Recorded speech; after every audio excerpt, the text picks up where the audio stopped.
All right. Good morning, good afternoon, good evening, my intrepid A-Push students. We are continuing with some class notes here regarding time period 4, 1800 to 1848. Most of what I'm going to be covering today is in relation to chapters 9 and 10 from your AMSCO readings. You can find those on the materials and the readings folder from our Google Drive. One thing I would like you to keep in mind, okay, as we go through these notes, are some of the key concepts from Unit 4. And I've linked all of those to the presentation itself for this project. But I'm presenting some of them here for you for easy reference, okay, about the United States developing a modern democracy and so on here, key concept 4.1 and so on. Keep some of these in mind as you look to employ them on our mixtape project. Our notes today pick up American politics in the wake of the Andrew Jackson presidency. And I think we fairly well established that Jackson is a fascinating man. Um, he had a interesting relationship with the Constitution. He changed American politics, and he was a tough act to follow. When he leaves office, okay, his vice president, the one he had for his second term, of course, because Calhoun had resigned, is Martin Van Buren. And Van Buren takes office and is immediately hit with the Panic of 1837, an economic depression that, as I think we talked about in class, could probably really be attributed to Jackson. Remember that there was kind of an economic lag uh, between the impact of a policy and its implementation. So Jackson kills the bank in his second term and drives the U.S. economy towards the use of a specie circular, and that is probably the most significant factor creating this Panic of 1837, for which Martin Van Buren is left kind of holding the bag, if you will. Van Buren responds with what is known as the divorce bill, which removes government funds from the state banks. He wants to protect those funds and create an independent treasury. So it's an interesting concept to protect federal funds, of course, but with that money gone, there's even less credit available across the system. So the divorce bill only exacerbates the negative impact of Jackson's policies, right, as it relates to the Bank of the United States. So Van Buren is more widely given popular disclaim for the Panic of 1837. Regardless, none of it is a good look. And Van Buren is going to be a single term president.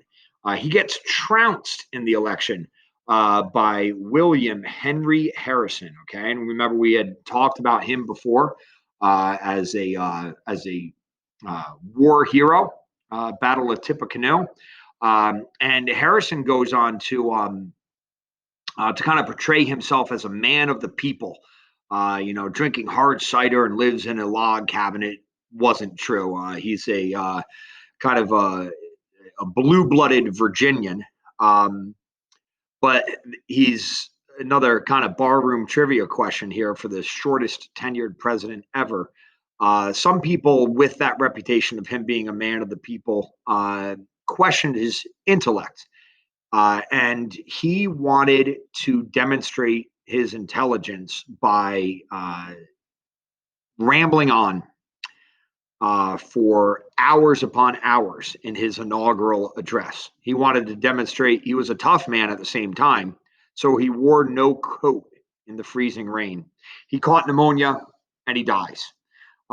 His vice president, John Tyler, takes office. Okay. John Tyler had been a Democrat, whereas William Henry Harrison is a Whig. And I know we had talked about the political parties in class, although hopefully you've read about them. It's not necessarily entirely easy to understand what happens in this kind of second political party system. We'll address that shortly. But Tippecanoe and Tyler too, right? So John Tyler now takes office for William Henry Harrison. Um, he is kind of a little bit more of a power grabber than perhaps Harrison would have been. Former Democrat, so even though he's a Whig, he disagrees with policy. He wins no party loyalty whatsoever. So he becomes another one of these single term presidents. So we had kind of a run, right, of these presidents ever since Thomas Jefferson of earning two terms in a row. And then we come to Martin Van Buren and John Tyler filling out William and Henry Harrison's term as a single term president.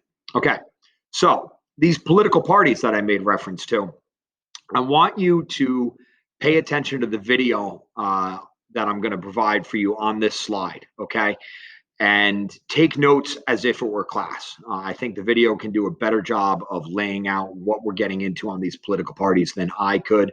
You see that that would pop up here in a video that is 7 minutes long. All right. So let's move on from there. And we're going to get into the West for a moment, the Republic of Texas and Texas annexation. Okay. Shifting gears from politics, of course, now. Spain, you'll recall, had maintained control over all of the lands that make up present day Mexico, Texas, the American Southwest, New Mexico, Arizona, Colorado, Utah, California, the whole nine. All of these are this territory that becomes Mexico. As America begins to manifest her destiny, more and more Americans are immigrating into this territory. The land is cheap. Land grants are available by the Mexican government. They're encouraging settlement, and Americans are all too happy to oblige, even though it's not American territory. As the Anglo population increases, cultural tensions really begin to rise between, what are culturally kind of Americans, right, and Mexico. But these Americans are also kind of Western, kind of frontiers types. They have this independent spirit that embodies what we think of today as Texas, right? Texas always kind of has this special kind of connotation to who they are. And the result of all this tension is the Texas Revolution of 1835, 1836. The end result is a short-lived Republic of Texas. Okay, you'll recall here's this in these battles, the Battle of Alamo. Remember the Alamo, and some of these it's famous, but for our purposes, for all intents and purposes, an historical footnote. More is going to come on that. Okay, so we're going to kind of get back to more about Texan independence and conflict between Anglos, as it were, and Mexico. Okay. Meanwhile, back east, we have, and time period four is interesting because we have so much going on, but the geography is also changing so much that we really need to consider not just, okay, American history, but we have kind of America out west. We have this Texas stuff going on. We have the Northeast. We have the South. There's so much going on in terms of not just the time period, but in terms of regional geography at the same time. That also plays out in some of the regional economies, right? We had talked about that previously, the Industrial Revolution and how that affected what was happening in the North much more significantly than in the South. So we had talked about all of that, right, in a previous lecture. The Industrial Revolution had begun really kind of before its impact in America had begun in Europe. Okay, before the 1800s in America, farmers and manufacturers produced everything by hand. Um, After the Industrial Revolution, when if we could fast forward for a second here to the turn of the century at 1900, right? Machines replace hand tools. We have steam power replacing animal power.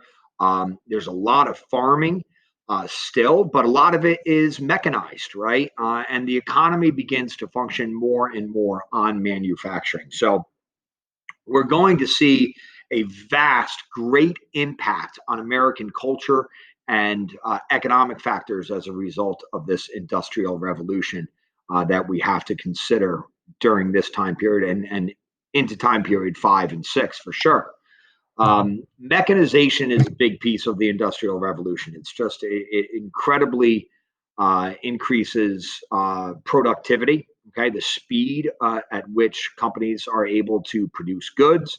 Um, you'll see that the economy really takes off as a result. Remember that the Embargo Act not only hampered American exports, but on the flip side, forced America to depend upon domestic production. Kind of the same thing happens, right? The impact of tariffs. And we talked about the tariff of 1816, the tariff of abominations, but it hurts foreign producers, and it might hurt domestic customers, consumers, but it benefits American manufacturing. Okay, and so America becomes more self-reliant during this age of the Industrial Revolution. Samuel Slater memorizes plans of machinery in England and escapes to the U.S. By 1791, we have machinery in the United States. Okay, the sewing machine is invented in 1846. The cotton gin takes effect during this time. Makes the production of cotton much more readily available, much cheaper, cleaner, and has untold impact on the American economy, both in the North and the South. It ties the South to cotton production, but the North. It ties the North to the South through their purchase of this cotton in the northern textile factories. And so the cotton gin is incredibly important, and I think could be uh, in some fashion at least provide some rich opportunity for your project examination. Meanwhile, the Industrial Revolution also takes hold when we consider advances in transportation. And even going back, right, when we talk about the nationalism in the wake of the War of 1812 manifested through Henry Clay's American system, right, there were three portions. We had already talked about the Tariff of 1816. We've talked, I think, at length about the recharter of the Bank of the United States and then the defunding of the Bank of the United States, but essentially this nationalistic investment in the American economy that is a big part of time period 4. And the third prong of Henry Clay's American system is investment in infrastructure and transportation for the purposes of, as long as we are investing in manufacturing, right, and agriculture for that matter, moving goods from region to region and even moving goods for the purposes of export. That requires an investment in infrastructure, in bridges, roads, canals, railroads. All right, railroads are a huge story to be told. So I want to take a look at highways, steamboats, railroads, communication, okay, transportation, markets, Clinton's big ditch. Let's get into it. Transportation uh, prior to time period 4 was terribly slow and insufficient. Okay, there was essentially no transportation network to speak of. Um, During this time period, we have some creation of some highways or turnpikes, hard surfaced roads that were initially funded by private investment. So when we think of the term turnpike, all right, and you probably think of New Jersey, the New Jersey Turnpike. What that implies necessarily is a toll highway. Okay, so this hard surface road was largely funded by private investors, if not states, rather than the federal government, right? And in order to get on a turnpike, you had to pay a toll, and they would literally turn a pike, like lift a gate, for you to get on there. And so there becomes, these national roads, the Lancaster Turnpike, and so on. We also have the creation and the expansion of steamboats, boats that can sail without wind or without the power of the water itself. So now we can sail upriver, for instance. Okay, so the Mississippi River, as I say here, really is America's first major north-south highway. We can now transport imports and exports, or from region to region domestically, all the way from New Orleans all the way up to Chicago, vice versa. Current and wind be darned. Okay. And so this idea of moving goods, right? Moving and when we consider, many of you may have had me for geography, and we talk about the five themes of geography. One of them being movement. It's the movement of goods, people, services, and ideas. So this investment in American infrastructure is huge, both highways and steamboats. Clinton's big ditch is the Erie Canal. And some looked at the Erie Canal as if it was um, a folly, a waste of time, a waste of money. But what we see in retrospect is what you actually do is you create access from the Atlantic Ocean all the way to the Great Lakes. You could sail goods, people, ideas, services from the Atlantic Ocean up the Hudson River to the Erie Canal, all the way out to the Great Lakes. And now you can even get into Chicago, down in New Orleans. It's this massive, massive program of infrastructure. And what we also see, if you ever look at like a map of New York, you're going to see, obviously you have New York City where 90% of the population lives. Upstate New York is relatively, all things considered, sparsely populated.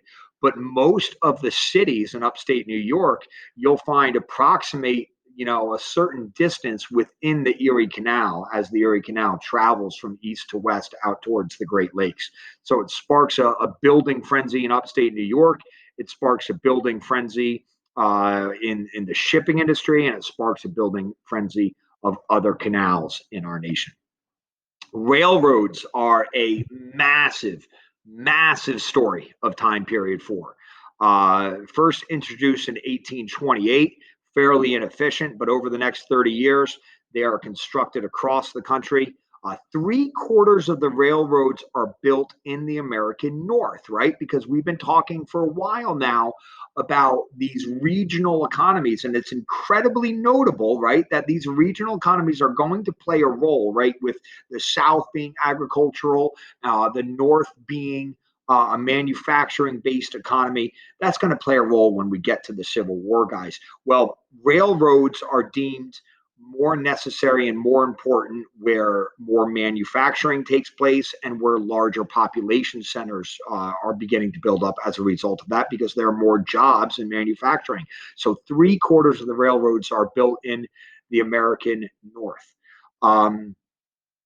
Some people who invested in canals see railroads as a threat and they try to restrict it, but they can't. That train has left the stop as it goes. Okay, so rails are soon become responsible for carrying people and a cargo across the nation, particularly in the north, much more so than canals or even highways. Railroads are uh, in terms not just for the railroad itself, right, which includes obviously job creation, but for what they do, the impact of railroads cannot be underestimated between 1800 and 1848. Meanwhile, as it pertains to the movement of ideas, we see a lot of advancement in communication. Samuel Morse, 1837, invents the telegraph. Okay, in 1858. Now this kind of blows my mind, right?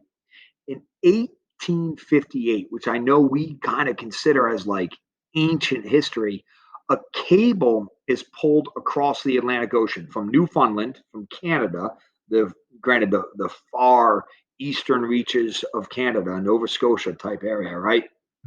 All the way to Ireland, 1858. It allows for instant cross Atlantic communication. It does die in 3 weeks, but new cables are laid. And I don't know. I find that kind of mind blowing that we think of this as ancient history, and all of a sudden, think of how far we have come, right? As a nation during this time period, from the age of Jefferson, from essentially kind of uh, you know we see in the John Adams film, right? He's hopping on a horse-drawn carriage to get to Philadelphia, and now we're pulling cables across the Atlantic.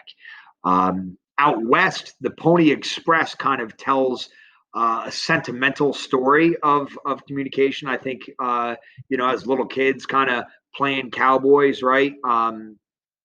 We think of the Pony Express and moving mail across the West. It actually only survived 18 months, but it endures as an image, right? Um, Horse-drawn carriages still exist, particularly in the South and out West, where that's the primary means of transportation. Because again, 3/4 of the railroads are laid up north. Um, Up north again, in the factories, right? These are where the jobs are. These are what we're beginning to witness here, guys, is in large part. I know we've talked, right, about like New York and Philadelphia and Boston, but really we're seeing kind of the birth of the city, which will take on a whole new meaning, of course, when the Industrial Revolution expands into what we're going to call the Gilded Age around the turn of the century in subsequent time periods. Um, but a lot of Americans are employed in the manufacturing industry in factories, particularly up north, including women. Women, and later on, we're going to take a look at child labor. Um, Understand, right, that prior to the Industrial Revolution, most goods are produced kind of on a craft level. Small shops. There's cottage industry. The movement to the American factory is huge, although it does require long hours, low wages, poor working conditions, child labor. Um, Women begin to get involved in labor, but they have very limited economic opportunities. Okay.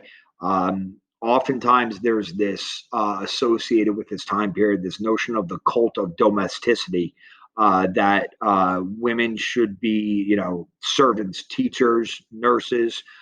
They begin to gain some access into this manufacturing economy.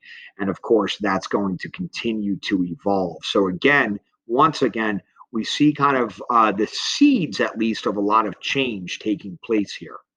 That certainly is the story when we consider uh, immigration. Massive, massive, and rapid and significant immigration and growth. Really, if we want to kind of bookend time period for 1800 to 1848, from 1790 to 1860, understand that the number of states had grown from 13 to 33.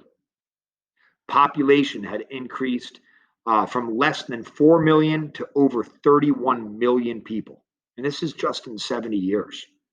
Um, as I said earlier, a lot of that population is absorbed by the cities where the jobs are, right? Um, but it comes with a cost, right? That there's a lot of urban problems. America is not necessarily, again, from a infrastructure standpoint, not necessarily prepared for the problems associated with that kind of growth. Okay. So we have, there's a lot of sewage, trash, and rats, garbage, disease. Most of the growth is, of course, from immigration. Immigration skyrockets, and it's typically from areas like Ireland, Germany. This is where we see Ireland go through the infamous potato famine in 1845. A democratic revolution collapses in Germany in 1848.